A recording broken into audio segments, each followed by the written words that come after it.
welcome for the weekly live Q&A. And as per usual, what we're going to be doing is I'm going to be answering your questions that you've been sending in. Now, if you're joining me for the first time, my name is Kam Dovedi. I'm the founder of Premier Property, and we do this on a weekly basis, which is answering questions. Now, these questions that I've got here, they're going to be just off the cuff, and they have been brought in by our Premier Property Inner Circle community, my mentees, my students, who are really on it. So I want to share these with you. Please enjoy. Very interesting questions, actually. Questions all around understanding about water meters, also about modern methods of auction. We've got questions here about commercial lenders as well. So let's jump straight in. So the first question here is by Adam Wu. And Adam is asking, I'm keen on a property with potential to add value.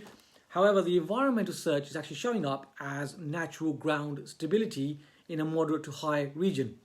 What's the implications of such a rating? The property is in Romford, so in a larger city.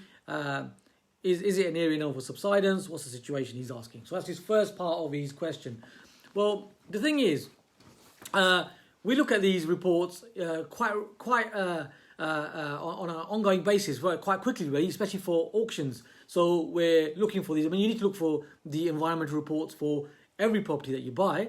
Well, what I'm saying is that we have a number of these because we're looking at a number of lots at auctions as well.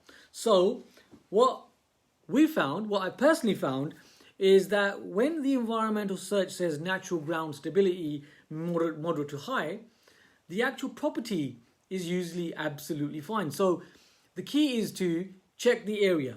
So is it a residential area with lots of properties on that street? Next thing is to assess if you are finding that the property itself has any structural problems. If it has structural problems, then okay, you've got to get a survey area and so on. However, if there aren't any structural problems, usually what we've experienced is that the reason why this actually says that is because of the ground that it's built on. So for example, the areas of Romford and so on, most of it's actually built on clay. So the environmental search will say now natural ground stability, moderate to high, yet it's a very built up area and there's a lot of stock on these streets. So my point is, the check that you do is literally the check on the specific property to make sure there aren't any structural problems. If you're concerned, you can always bring a surveyor in to get that check for you as well. The environmental search, you really want to do further due diligence. Usually it's okay. So that's what my experience is of that one. And the next part of the question what Adam is asking is, for the same property, the water search indicates that the property is served by a water meter, which is not located within the property. And there is no owner to ask, so where can the water meter be located? So, Adam, what we find is that when we buy new properties where there isn't a water meter, the water board typically come along very quickly, actually, within days, where they'll put a water meter just outside of the property, usually in the pavement area. So, keep in mind the water meter is not always in the property. It's usually located outside, and the people living at the property will be sent a bill for the water that they've used. So that's the situation, and that's how that typically works. So I hope that answers your two questions, Adam. We're going to now jump in and answer another question here, all about flats and studios and financing. Now, before I do, hope you're liking these videos. You're here. My aim is on a weekly basis to do this. So if you haven't subscribed to our channel, do feel free to subscribe. It just means that you're going to get the latest video that comes available. And I am doing a lot of videos in projects, not just outside projects, actually in the project, showing you how we do them. There's a lot of that going on as well. And I'm always sharing tips. So if you want to get the latest video, then feel free to subscribe. And there's that little bell icon, isn't there, which you can click on right now. In fact, while we're doing this, I'm going to take a little swig of my lovely little milkshake here. Feel free to do this right now. Just subscribe and click on the bell icon.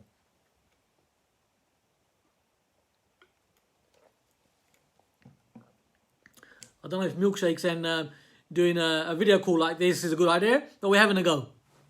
Okay, so next question, like I say, about financing. So this is by Rimmel. Rimmel is one of my mentees in the Premier Property Inner Circle, and Rimmel, I know for sure, is definitely on it.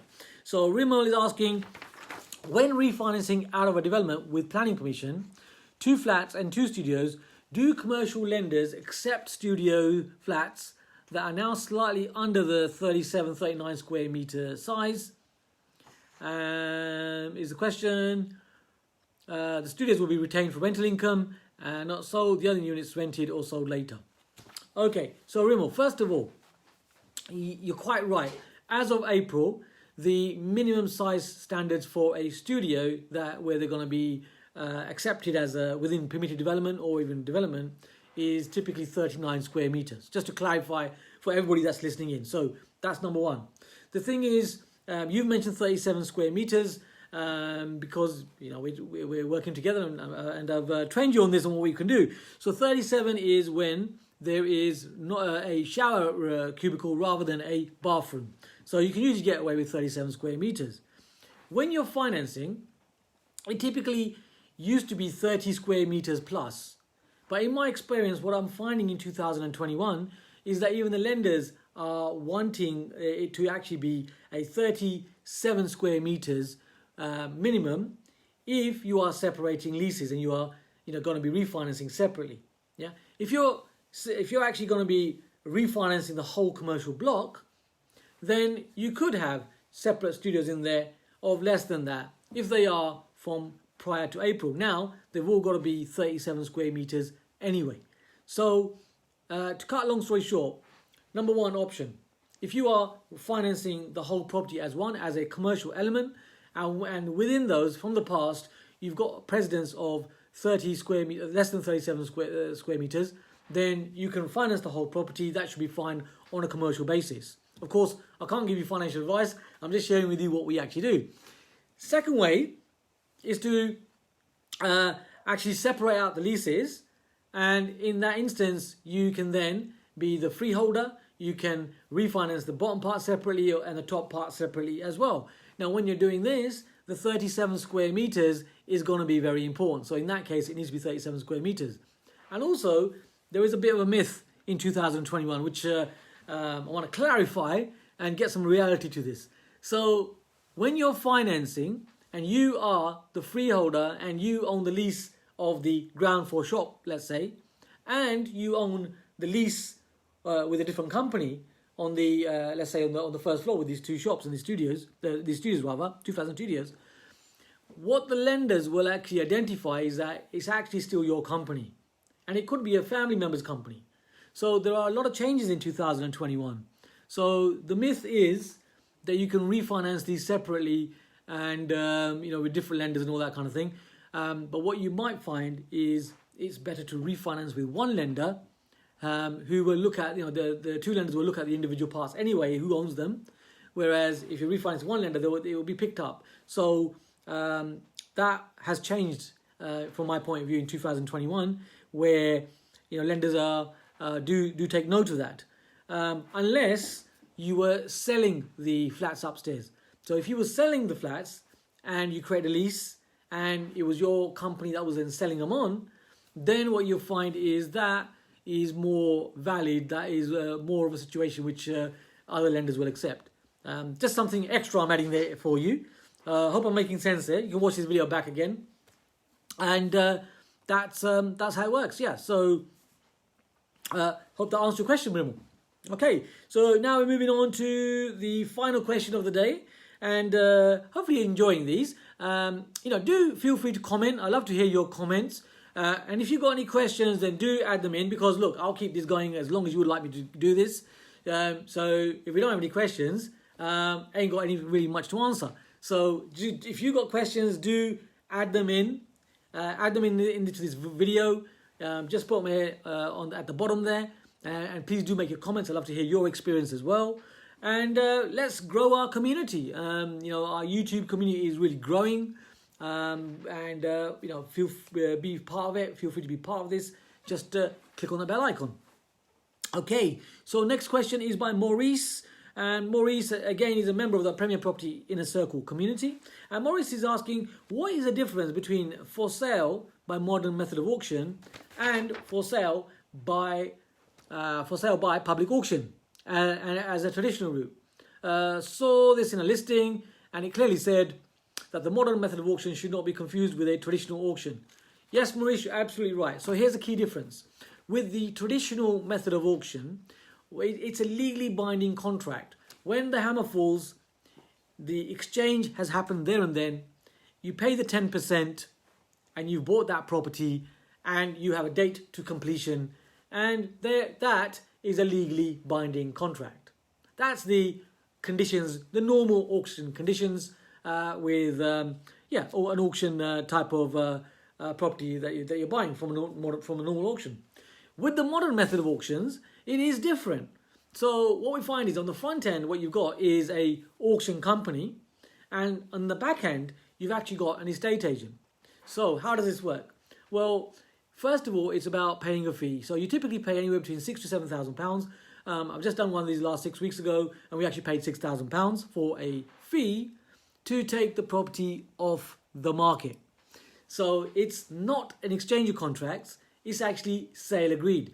At this point, the auction conditions, the new modern method of auction conditions apply, which means what they will do is they will typically give you 56 days. Each company will have their own different time frame, but typically 56 days to actually then complete on the sale in the auction conditions. However, in reality, like what I say, it is just a sale agreed. And where you've paid that premium, and remember, keep in mind that you'll typically have to pay VAT on that. So we paid £6,000 plus the VAT as a fee, got a sale agreed, and in the background you have the estate agent. So in this instance, it was Your Move. You may be familiar with Your Move, one of the largest estate agents across the country. So it was a Your Move agent, and they actually conducted the viewing. They actually liaised with the auction company, and at the point when you pay the fee, what you'll find is that property is off the market and it is outlined for you to buy. So if you're like me, you understand that that's how that works, is sale agreed. And then the rest of it is just like an auction condition. So Maurice, hope that explains that. And in the back end, like I've explained, that estate agents are doing the viewings, they hold the keys, they're a local agent. All of that is happening there as well. A great way for you to actually indirectly build connections with a good estate agent. It's a great way of doing this. Also, it's a great way of having some flexibility rather than your traditional auction room. Because, for example, I'll give you a perfect example. So this property that we bought in Kent, this property, what we found was that there was a problem with the actual land registry. So the gentleman who was selling the property, his ex-wife was actually on the title, and so that needed to be rectified. Now that took longer than 56 days. So we actually negotiated with the auction house the extended time frame. So rather than 56 days, it was a longer time frame, but the auction company agreed to that. Now, if this was under a normal auction, or a normal auction rather than a traditional auction, rather than a modern method of auction, then the exchange would have been the exchange, that's it, and the completion date would have been set. So with the modern method of auction, there is this flexibility as well. So great question there, Maurice. So there's the answer. So great questions by Adam, Rimmel, and Maurice.